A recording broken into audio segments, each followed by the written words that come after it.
Alright everyone, Bitchute has now been deplatformed by PayPal, their main payment processor, which means that now they need to go and find another. If you are connected with alt tech and you're using PayPal, it's probably not a great idea at this point.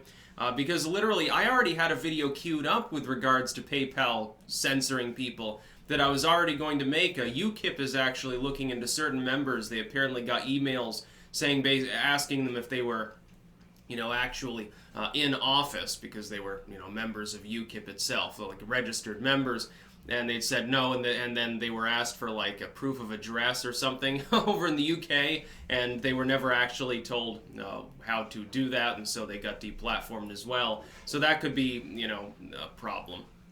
PayPal is increasingly bending to pressure, it seems, from certain craptivistic groups, and some of them are rather public about this. Like, literally, they come out and there's the Twitter handle Deplatform Hate, the Sleeping Giant, some of these other activistic firms. They call themselves activists. I see them as, hey, you're destabilizing the internet. You're also not helping the situation.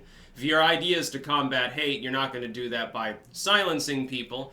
For instance, Bitchute, I'm the largest user on the platform. I'm not like, 1488 mode or anything like that. I'm a libertarian. So it's counterproductive. And once again, it affects me on a more personal level. It's not just the ethical component of saying I believe people should be able to speak freely. I don't believe that people should be... I think we should have a free market of ideas on the internet. I think it should be a free market of the exchange of goods and services as well. When you have a main payment processor deplatforming someone for political reasons, I'm uncomfortable with that. It was never done for years and years before, and there was never a problem. If a site is engaged in criminal behavior under US law, go ahead and target them for deplatforming. If that's not the case, it's not the case with Gab, it's not the case with Bitchute, it wasn't the case with InfoWars, it's not the case with many of these groups and individuals being targeted. They're simply found to be offensive by the powers that be within Silicon Valley, then they should be left alone. It's not just the moral, ethical, and pragmatic side. I think pragmatically, the more free speech you have, the less hate you end up with long term. I think less hateful acts. People who are bigoted can achieve catharsis. People who aren't can confront that.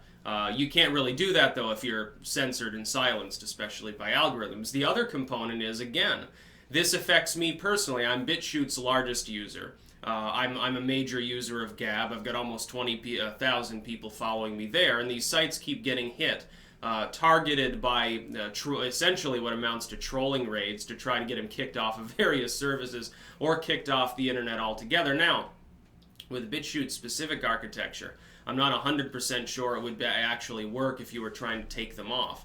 I think. I know they want to branch out and decentralize further. I would suggest that they do that as quickly as possible. But Bitchute is not a hateful site. Bitchute itself doesn't really have any political motivator other than, hey, we happen to believe in free expression. This is a place you can put your stuff. Isn't it interesting that the PayPal deplatforming comes less than 24 hours after the hit piece that I mentioned the other day that actually compares Bitchute to some of the coolest like late 90s, early 2000s websites, like Rotten and stuff like that, and I pointed out that makes them officially cool. That is true. I'm very glad to be using the platform.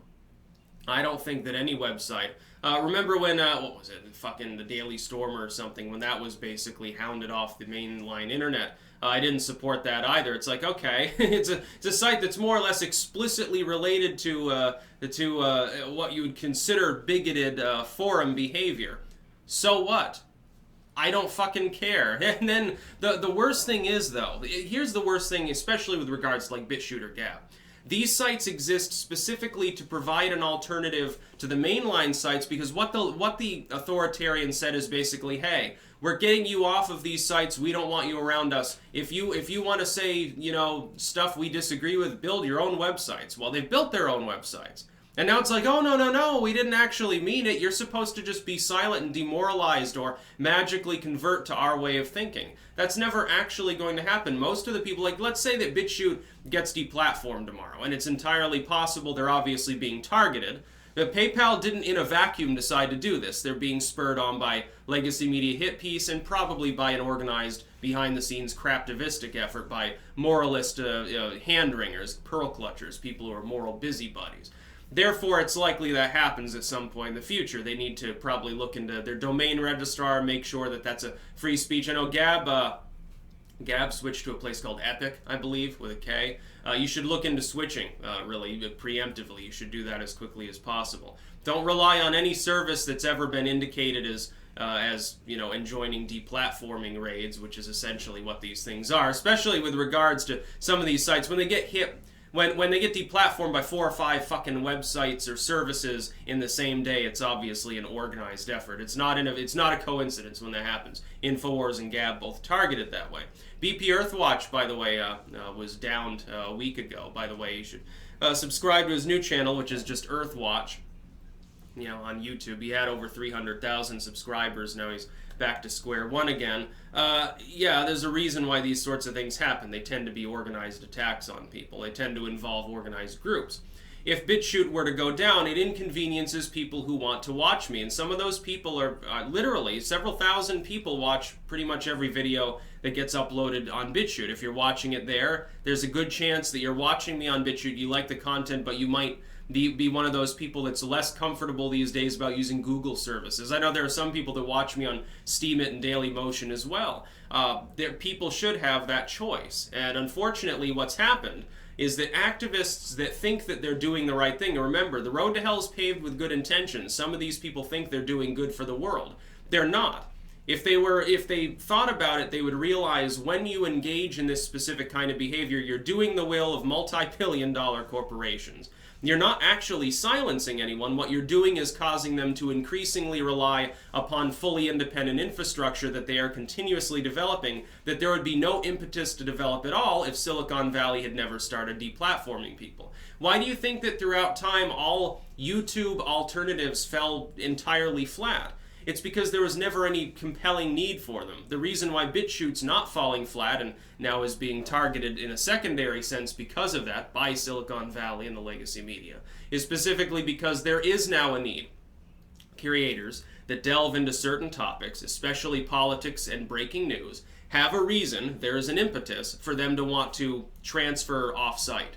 To not leave YouTube. Of course, I'm going to continue uploading everything on YouTube, but certainly to have that other presence. There's a reason for it. There's a reason for Gab. Gab is for people who are being abused by Twitter, by the millions every month.